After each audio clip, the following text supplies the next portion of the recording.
గన్నారం సరైన సావిత్రిపల్లి మహిళా సంఘం రాష్ట్ర అధ్యక్షురాలు. ఇలాంటి సంఘటనలు ఒక మన శ్రీనివాస్కే కాదు, ప్రతి రైతులకి జరుగుతూనే ఉండేది. అది జరగడానికి కారణాలు ఏంటి, జరగకుండా ఆపడానికి కారణాలు ఏంటి అనేది మన ప్రజల మధ్యనే ఉంది. మన ప్రజల చేయాల్సిన పని అది. ఎందుకు చేస్తలేరు అని అడగడానికి ఎవరు లేరు. ఎందుకని అంటే ఎక్కడికి పోయినా పదవులు కావాలి, డబ్బులు కావాలి అని చూసే వాళ్ళే కానీ ఎందుకు ఇలాంటి అన్యాయాలు జరుగుతాయి కానీ ఎదిరించే వాళ్ళు కానీ అడిగే వాళ్ళు కానీ ఎవరు లేకుండా పోయింది. ఇప్పుడు జరుగుతున్న వాటిల్లో మనకు మనము ఒక ఎస్ఐ మనము చదువుకొని జాబులు సంపాదించినా కూడా ఒక వ్యక్తిని దళితులుగానే చూస్తారు, కులం తక్కువనే చూస్తారు. వాళ్ళు సత్తే ఏంది సంపద డబ్బులు ఇస్తామన్నట్టే చూస్తారు. అది మనం అట్లనే ఇప్పుడే కాదు ఎప్పటి నుండి కూడా అంబేద్కర్ గారు మనకు రాజ్యాంగాన్ని ఇచ్చిన కానించి మనకు దళితులకు ప్రతి రిజర్వేషన్ కానీ ప్రతి హక్కు మనకు ఉన్నదని అన్నప్పుడు మరి ఇదెందుకు ప్రశ్నిస్తలేరు ప్రతి ఒక్కరు? మనకే ఎందుకు వస్తాను ఈ సాగు, ఎందుకు ప్రశ్నించలేకపోతారు అని ప్రశ్నిస్తే ఏం చేస్తారు అని. మరి అట్లనే చనిపోకుంటుందామా? జాబులు సంపాదించిన అంటే ఒక 30 సంవత్సరాలు లేదంటే 28 సంవత్సరాలు ఉన్న అబ్బాయిలే చనిపోతారు. అలాంటి వాళ్ళ భార్యలు ఏం చేయాలి?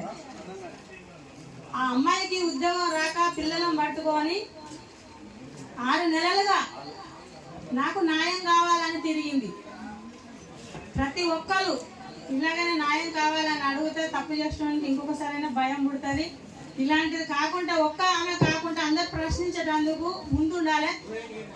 మనం చేసే పొరపాటు అయినా ఏదైనా ఉంది అంటే దానికి పూర్తి బాధ్యత మనదే. మన వాడన పెరిగిన అబ్బాయి కానీ అమ్మాయి కానీ వాళ్ళకి ఎందుకు ఇలా నష్టం జరుగుతుంది కానీ వాడ కానీ ఊరు కానీ ఎందుకు ప్రశ్నిస్తలేదు అంటే ఎవరికి ఏమైనా నాకేంది అనుకునడం వల్లనే వాళ్ళకు లాభాలు అవుతాయి.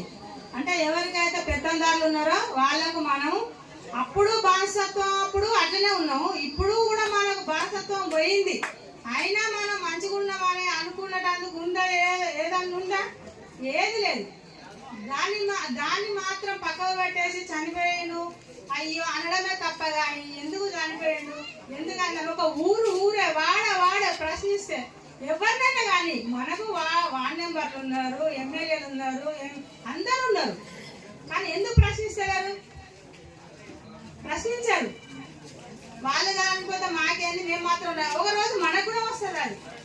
అది మనకు వచ్చేదాకా తెలుస్తలేదు. మన దాంట్లోనే ఇలా జరుగుతున్నాయి కనుక దీన్ని అందరు కలిసి ప్రశ్నించే తప్ప ఇలాంటి సంఘటనలు ఆపగలుగుతాం.